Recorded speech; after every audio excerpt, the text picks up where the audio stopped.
ibi ubishyire ku ntuza ya mbere.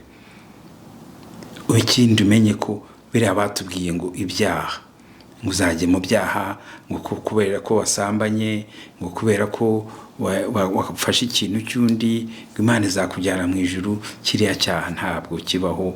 Ibyo ni ibyo dukora hagati yacu. Iyo udakoreye ikintu kibi undi muntu, nta cyaha uba ukoze. Iyo ukoreye umuntu ikintu kibi utakwifuriza, icyo nicyo cyaha uba ukoze.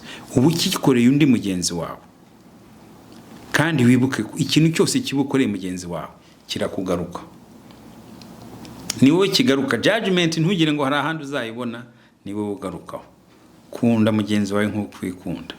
Iby'icyaha ntukajye ukorera umuntu mugenzi wawe nyine ikintu kibi. Nta kindi cyaha gihari.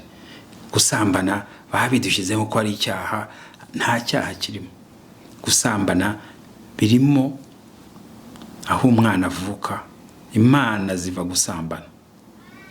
Harimo ibyishimo mu busambanyi Imana ihuza abantu.